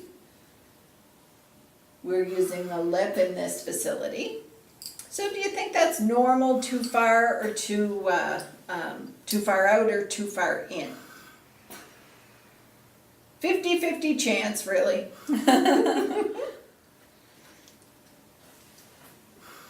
Okay. Jen, I think it's normal. I agree. Okay, all right.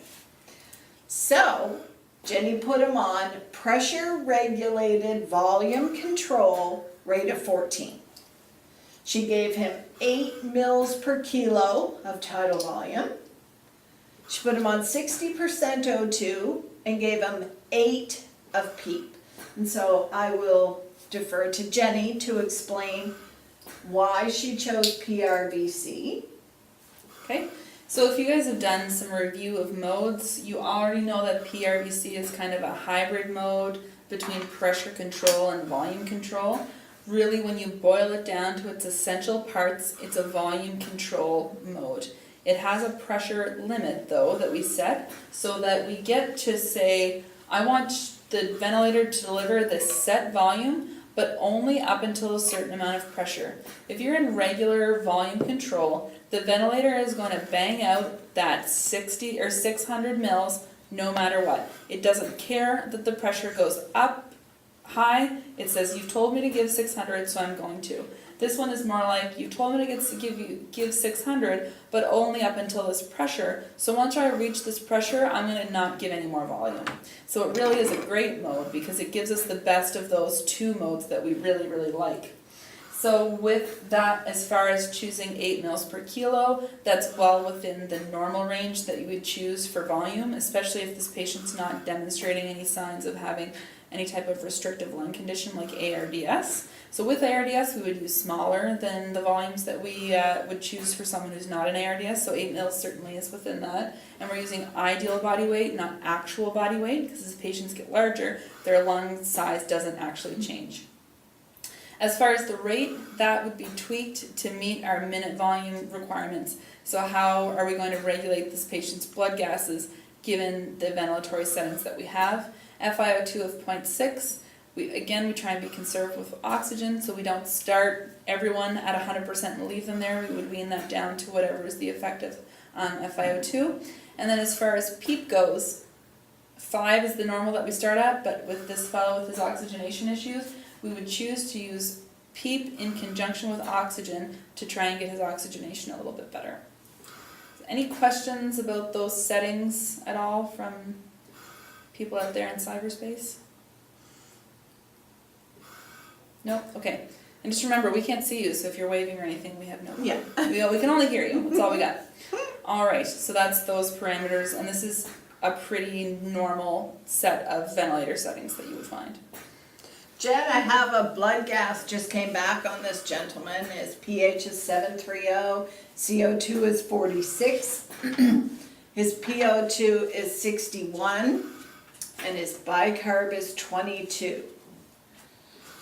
So I'm the nurse trying to interpret this blood gas. So I see his pH is 730. That's on the abnormal acidotic side. I see his CO2 is 46, so mildly elevated, but on the acidotic side.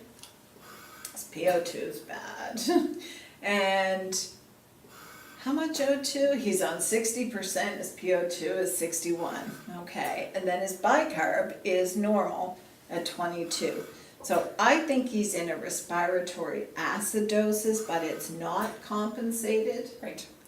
So remembering what we learned about minute ventilation, I'm going to make some changes to the patient's parameters to try and optimize their blood gases. So I'm going to change the tidal line to 700. So she's going from 600 mils to 700 mils. Girls in Fredericton, how is that going to help normalize this guy's blood gas? So we've got a bigger tidal volume inspired, which will give us a bigger volume expired. Up the CO2. Yay, well done. Yes, well done. So here is Mr. F's chest x-ray on the right side of the screen. And I kind of like the picture on the left because somebody has meticulously drawn all of the organ structures that share the same anatomical space. And then when you look at Mr. F's chest x-ray, you notice the whitened areas, the opacities. So this man is starting to move from the marshmallow lung to what? What type of a lung is he starting to develop? Remember our picture I said was the most important picture at the present? His strip line. Excellent. Yeah. Which is much harder to ventilate. Thank you. Well done. So I see that there are some areas of normalcy, but there's a lot of increased whiteout, opacity, whatever you want to call it. Some people will even call it a ground glass appearance.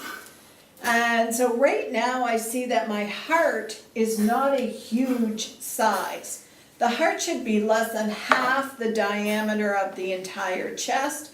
And I see it is, as the heart gets volume overloaded, it grows and changes. And it changes to what one of my physicians refers to as a boot. He said, oh, it's very boot shaped, but it becomes a big bag. This gentleman's thus far is doing okay. So based on that, and we're going to look at some pressures here. His blood pressure is 91 on 56. And he has a CVP of 8. And his rhythm underneath, you can see there, is a sinus tachycardia. His P wave is directly on top of his T wave, but it's sinus tachycardia. So when you look at his chest x-ray, some would call that pulmonary edema. Do you think it is cardiogenic pulmonary edema or non-cardiogenic pulmonary edema based on one of those numbers that's up on the screen?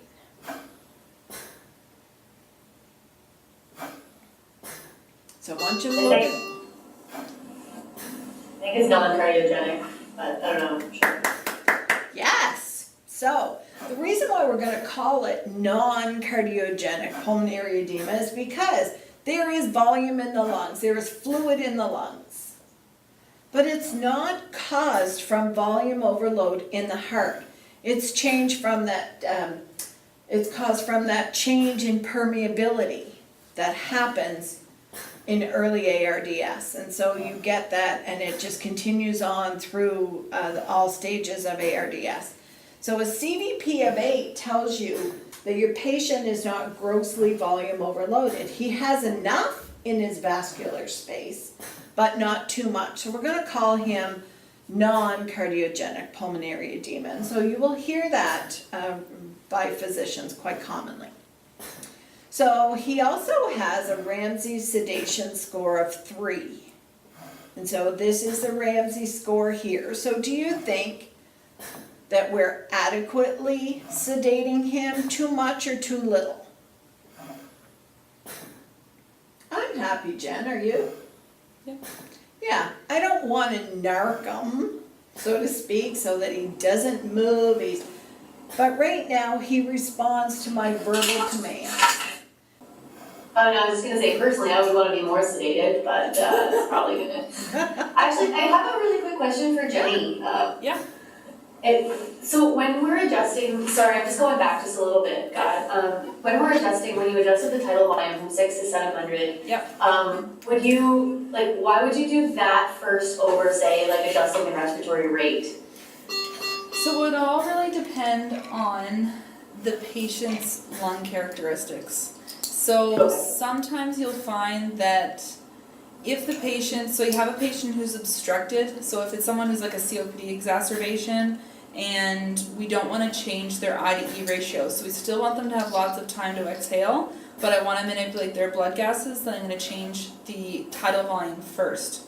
Now if I have someone who's I'm worried about as far as getting ARDS and worrying about damaging the lungs and not wanting to go too high on that tidal volume to ideal body weight ratio, then I might change the respiratory rate.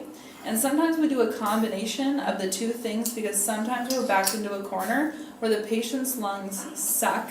We're already at the point where our respiratory rate is like 30, so the patient doesn't have adequate time to exhale already. So we might tweak the tidal volume, we might tweak the respiratory rate a little bit and hope for the best with blood gases. And sometimes with ARDS we do permissive hypercapnia where we aim for safe blood gases but not necessarily great blood gases. So we may be happy with a pH of 7.3 instead of a pH of 7.35 or 7.3 or 40, and then let the CO2 be a little bit higher so that we don't risk damaging the lungs.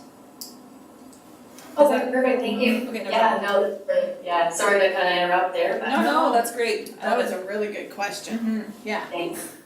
Because you're going to see in a few minutes that we might make some changes that kind of change that theory. So on day 2, we now have tidal volume of 700. We have a PEEP of 10, so that's gone up over the past day and a half. He's now on 100% O2. He's got a minute ventilation of about 12.5 liters. And as Jenny spoke of earlier, we actually have permissive hypercapnia in this blood gas here. So our CO2 is 49, making our pH a little bit lower than normal, but we're allowing that to happen so that we can adequately ventilate this patient. Awesome. And save their lungs from, because we could ventilate the crap out of this guy and really get those blood gases normal, but the cost would be a huge degree of lung damage. And if you guys can see my test lung right now, I have it unbuttoned because if I didn't, then my ventilator would be alarming constantly. But this is a big tidal volume, it's lots of PEEPs, there's lots of gas going in and out of this lung. And if you can also see on the screen, which I'm sure that you probably can't, it says regulation pressure limited. And for tidal volume, I'm only actually getting 400 mils delivered because the ventilator is saying, okay, you told me to give 700. I can't without going above the threshold which you have set. So I'm just going to deliver enough volume to within that threshold. So really, if this guy's lungs are getting stiffer and stiffer, I'm going to see this alarm come up and I'm going to say, I think this guy's probably developing ARDS. I think we need to change our ventilation strategy. Because right now my peak airway pressure is 79, which in a real human we would absolutely never let that pressure get to that point, but this is a test lung, so we're allowed to play around with it a little bit. Awesome. Thank you. So when you talk about, we talked a little bit about nursing intuition the other day, and that gut feeling that you get. There are certain physicians who get to know their nursing staff, get to know their RT staff. And if Jenny called Dr. John Mowat and said, Dr. Mowat, Mr. Jones does not look well, she may not have to give him the whole scenario because he knows Jenny, he understands what she's been exposed to. And so our experience is really what guides our, ooh, he looks good, or, whoa, he does not look good. If you're doing any literature search on it, they often refer to it as your gestalt. What do you see from standing at the bottom of the bedside? A couple of our surgeons refer to it as, what's your eyeball test say? Basically, what does it mean when you stand at the bottom of the bed and look at the patient? So he's got a temp of 37.2, he's got a heart rate of 106, which really isn't bad. He's breathing at 18 breaths per minute now. His blood pressure is just okay, 89/50, and he's still on Levophed. And his sats are 86 on 100% O2. So I'm sad for this guy because he's not doing all that well. He's on vasopressor support. We've maxed out his FiO2. And so to try and fix his hypoxemia, we really only have one option. When I look at him generally, he's well nourished. We have not initiated feeding yet.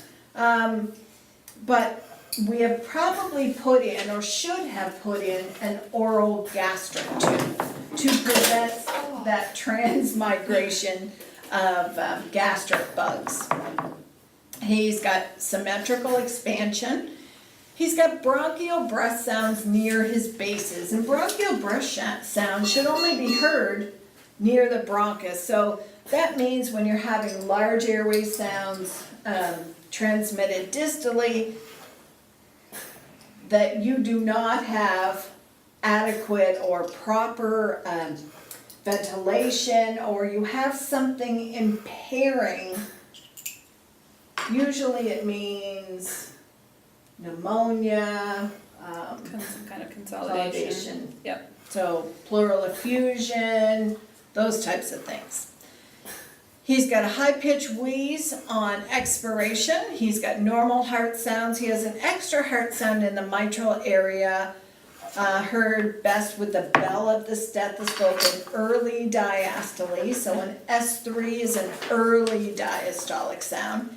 And now he's 7 liters positive. So we're filling his tank maybe a little too full. And his abdomen is unremarkable. He's got some pitting edema, obviously, because capillary permeability has not just changed in his lungs, it has changed in all of his vascular space. Normal cap refill, he's sedated. He does not obey commands, but he does move his extremities. So, endotracheal tube. When we do an x-ray, the tip is located 2 centimeters above the carina. Do ladies out there think that's okay? Yes. Yes, absolutely. That's where you would like it, a couple of centimeters above the carina. What would happen if it was sitting at the carina? What physical symptoms would you see?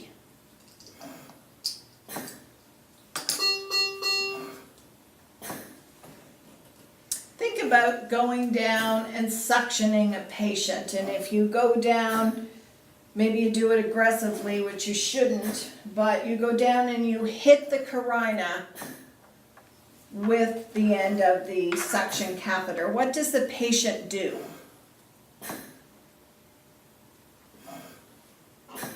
Cough. Yes. So if that is continuously pushing against the carina, it can cause trauma, obviously, to that piece of anatomy, but also the patient will be coughing profusely. So we see that he does have worsening pulmonary edema because earlier the opacities were limited to the right middle lobe and the left lower lobe, but now we see that it is diffuse throughout both lungs now. So worsening pulmonary edema, no pneumos or anything, and so now we have a blood gas, so 7.42, CO2 is 41, our O2 is 34, and our bicarb is 26.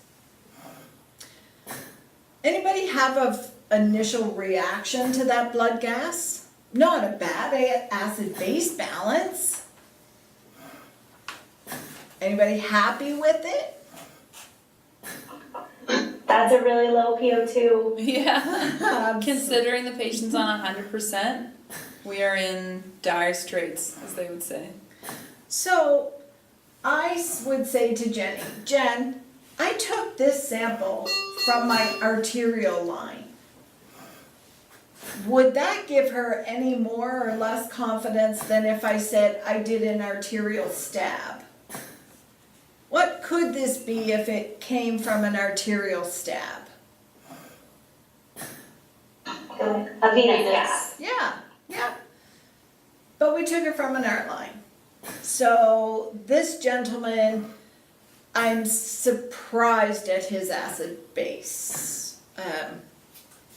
Anyway, he has certainly certainly got some tissue hypoxia, and we may be masking that by changing and altering ventilation. Anyway, we're doing okay except for oxygenation.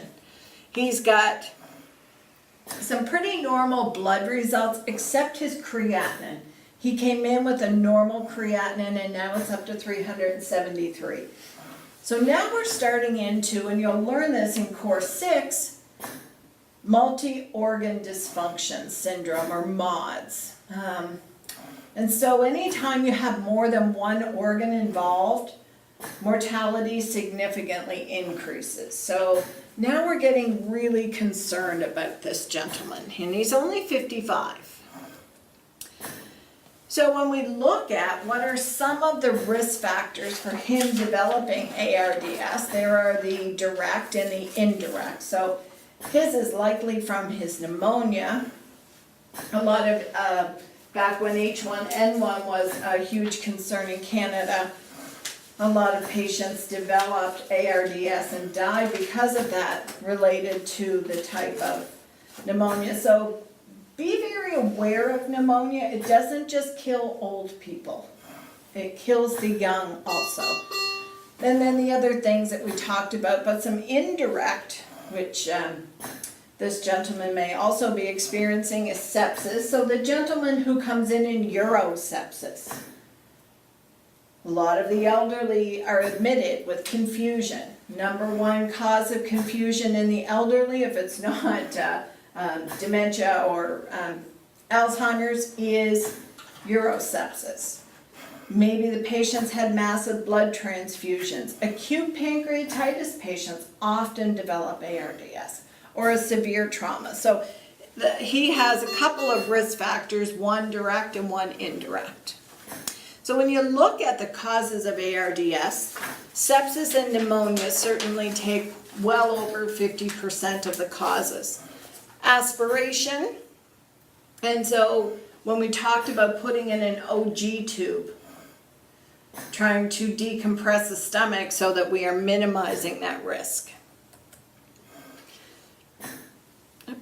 Ventilator management. So Jen, let's talk a little bit about what you've done. So knowing the patient's oxygenation status, I want to maximize the patient's PEEP, because again we talked about PEEP, which if you can see my lung, there's lots of PEEP there. This is just all, if you imagine this as being one alveolus, we're just maximizing surface area for gas exchange. So what I've done is to try and keep the overall high pressure lower, decrease the tidal volume. I've kept the respiratory rate the same. I've increased my PEEP to 18 and left my FiO2 at 1. So does that mean there's 18 centimeters of water pressure in that alveoli on expiration? Yes, it does. Wow. So we're doing our best, and considering that the lung is quite stiff, it doesn't mean that this alveolus is being blown up like a giant balloon. If you imagine that this is thick and difficult to inflate, it's just taking a lot of pressure to inflate this particular group of alveoli or parts of the lung, because they're sick, they're full of fluid, and it's very stiff, like that steak, that sirloin steak. And so we now have a drop in our minute ventilation, obviously, because we've made changes to our tidal volume. So big PEEP, we're still on 100% O2, it doesn't get any better than that. And so the respiratory therapist performs some pulmonary mechanics and maneuvers and finds that the peak plateau pressure is 32.6. So why is that a problem? So oftentimes we talk about peak pressures. Everyone's talking about peak pressures. And you can see on my ventilator right now that my peak pressure is 79. Now this isn't realistic again because we're using a test lung, but sometimes the peak pressure can be quite high. When we talk about ARDS, we're talking about the plateau pressure, which is a different pressure than peak. So don't confuse one for the other. A maneuver has to be done with the patient to ensure that there's no flow in the system. And the plateau pressure measures the pressure that's in the lung. Peak pressure measures all the pressure that it takes to get from the ventilator into the patient's lungs. So that includes the resistance of the endotracheal tube. So with plateau pressure, we're just looking at the lung. So we try and keep that lung pressure below 30. That's the threshold that's listed on the ARDSNet protocol. So this is a problem because probably doing damage to the lung at this point. Now we can't say 100% one way or the other, but it's probable that we are, so we're going to protect the patient from that.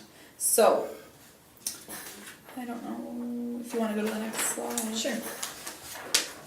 So what we're going to do in that case is we're going to reduce even further now, down to 5 mils per kilo. So I'm going to make some changes, which is 390 mils for our tidal volume. I'm going to keep my respiratory rate and PEEP the same because I'm trying to keep that pressure from going to that upper limit. Jenny, that's baby lungs, isn't it? Yeah, Okay. baby lungs. That's the new term that they're talking about with ARDS, talking about baby lungs. And we're always trying to think about the lung as being a baby lung for sure. Yeah. So with that, when we look at it, as we decrease the tidal volume, you can see that the minute ventilation is also decreasing. So what does this mean for the patient's ABGs? Their CO2 will get higher. That's right. So in fixing one problem, we've created another problem for ourselves. So now, we do not want this patient, as an old RT and as an old nurse would say, bucking the ventilator. That word drives me crazy. I'm not really sure where it came from other than the cowboy days when you were on a cowboy or on a horse and it was bucking you. I don't know what that means, but basically it is dyssynchrony. The patient and the ventilator are at odds. One is trying to do one thing and the other is trying to do the other at the same time. So in order to reduce some of his airway pressures, we may opt to give a neuromuscular blocking agent. But spend a little bit of time going over that learning module and understanding why we would have to give a chemical paralytic to the patient. So basically when we do, it stops all skeletal muscle movement, so the patient is not able to use his skeletal muscles, but he still has the interest in breathing in his brain. So he needs to be well sedated. And I'm just going to take 2 minutes and tell you about a patient. When I first became a registered nurse, we had a physician who was a patient, and she had a significant illness, and she was on a ventilator. She was mechanically ventilated. Back then, the neuromuscular blocking agent of choice was pancuronium. And that was really the only one other than succinylcholine that was used. So this person eventually got better and was discharged. And so that was during my orientation. And so now I'm about, I don't know, maybe 2-3 months into my critical care career, and the ICU door opened and I immediately recognized this person, and she came in and she said, I'd like to have a conversation with some of the nurses to talk about my experience. And so a few of us went into the conference room. She had some straws in her hand and she turned out the lights. And so in our old conference room in the ICU, when you turned out the lights, it was pitch black. So she gave each of us a straw, she turned out the lights, and now she said, plug your nose and only breathe through a straw. And she talked about being able to remember because she wasn't given a lot of sedation. And she felt like she was buried alive, that she couldn't move anything, that she was enclosed in this little box. And there was not a dry eye in that room when she turned the lights back on. To know that we as registered nurses could have prevented that trauma And there's a lot of literature out there now that talks about post-traumatic stress, post-traumatic stress disorder after a critical illness, after being in an ICU. And it describes a lot of those things that we don't spend enough time thinking about. So every time you give a neuromuscular blocking agent, I want you to think about, is this patient's pain being controlled with this drug? No. Is this patient's sedation being controlled with this drug? No. So you need to, and contrary to popular belief, propofol has no analgesic effect. So if somebody has had CPR and we've broken a number of their ribs, make sure to treat them for pain. So along with the neuromuscular blocking agent, you need to give a sedation drug. You also need to give analgesia if you think your patient is in pain. So that's kind of my little soapbox, but I've never forgotten that. So he's got refractory hypoxia, ventilator dysynchrony, and once paralytics are initiated, the asynchrony or the dysynchrony is resolved. So we're coming on day 4. He remains critically ill. He remains intubated, and his SATs, again, 100% are still less than 86%. So his vital signs, he's got a temp of 38.4, his pulse is 102. We've got his ventilator up to 32 breaths per minute. And as Jenny said, that does not allow a whole lot of time for exhalation.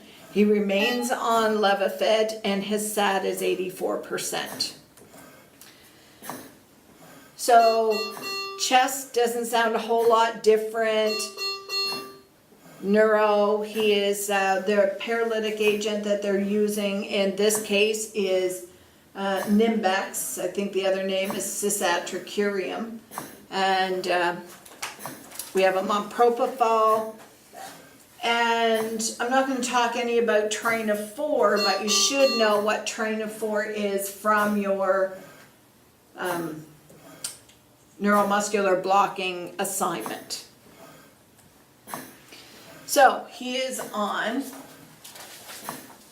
smaller dose of Levophed, some Nimbex, some propofol. They've changed him to clindamycin. He's also on Rosefin, and he is getting MDIs by his ventilator circuit every 2 hours. So not doing all that well. He's still in bilateral pulmonary edema.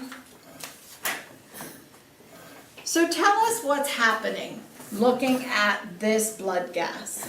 So we have a pH of 7.19, CO2 is 43, O2 is 60, and bicarb is 16. What's happening because of the hypoxia?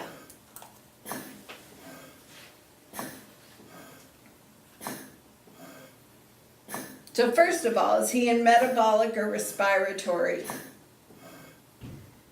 Well, obviously acidosis. Is it respiratory or metabolic? Metabolic. Yeah, so how come? Curve is low?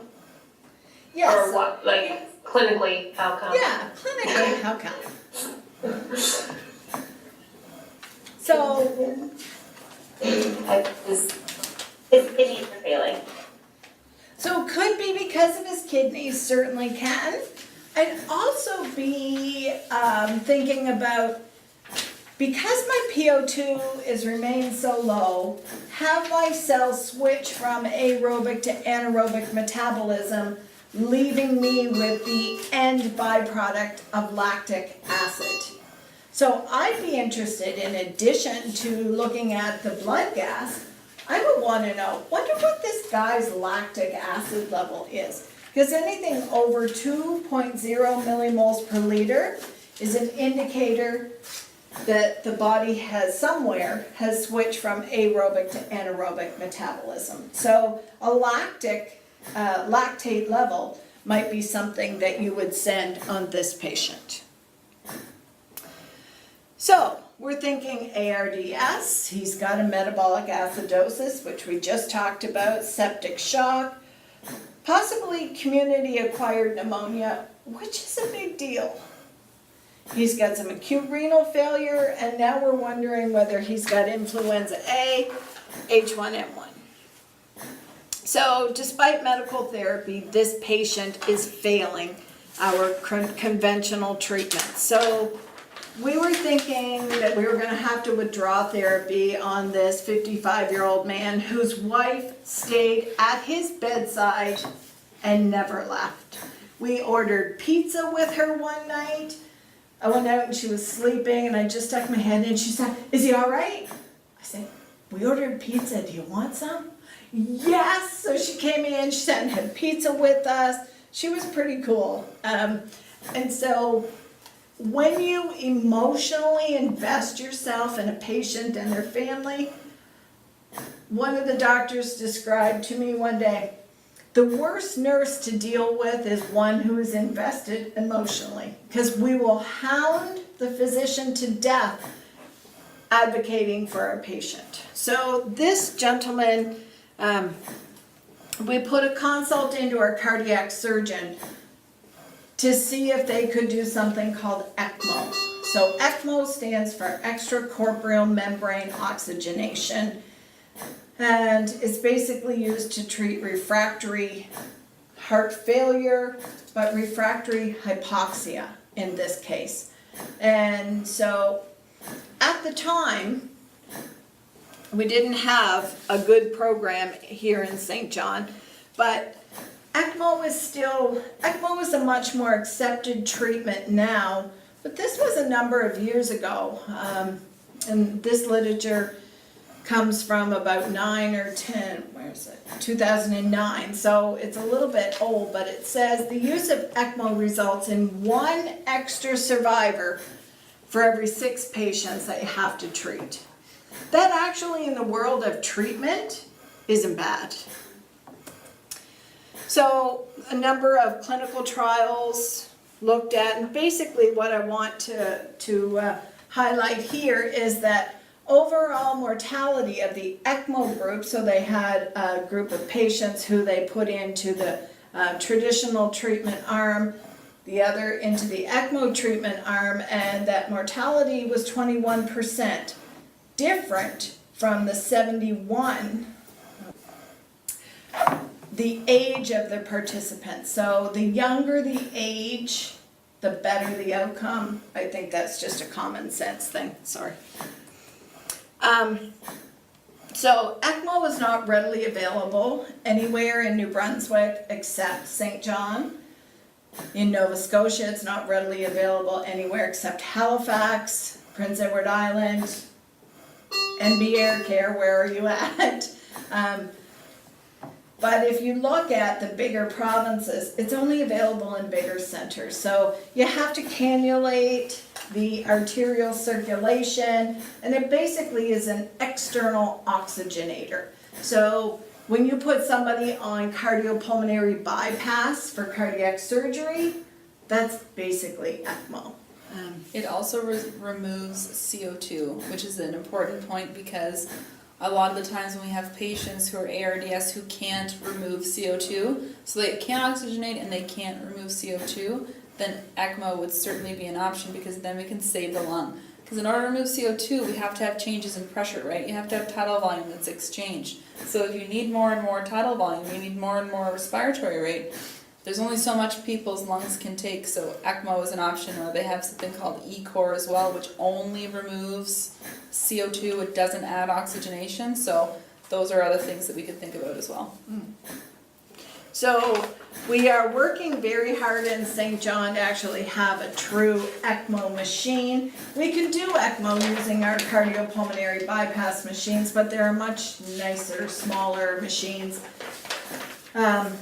Patients who are in a full-blown cardiovascular arrest, so patient has coded, but has coded for a reversible cause, ECMO is a really good bridge to get them over that period of time. And so you can take it from the extreme. So you have ECMO available at one site in your province to ambulances in Paris that now have ECMO in their ambulances.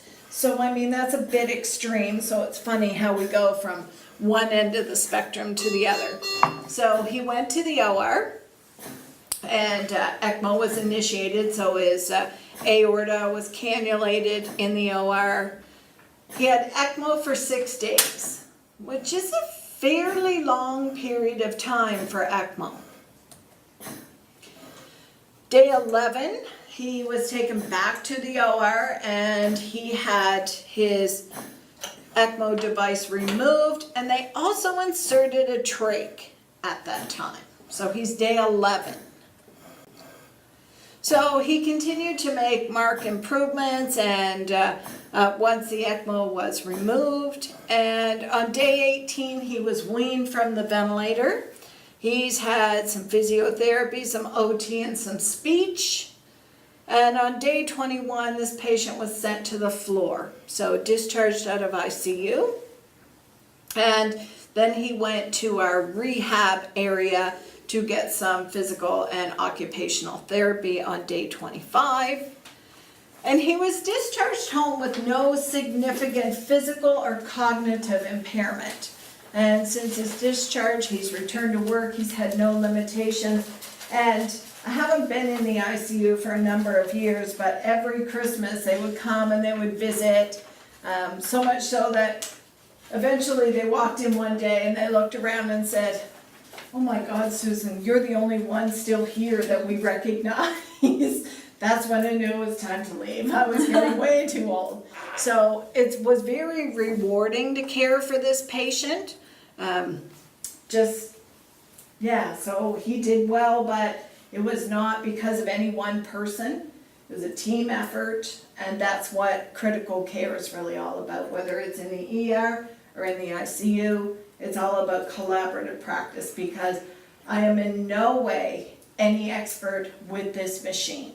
So Jenny and I would work together and improve the patient outcome. So that's it. Thank you.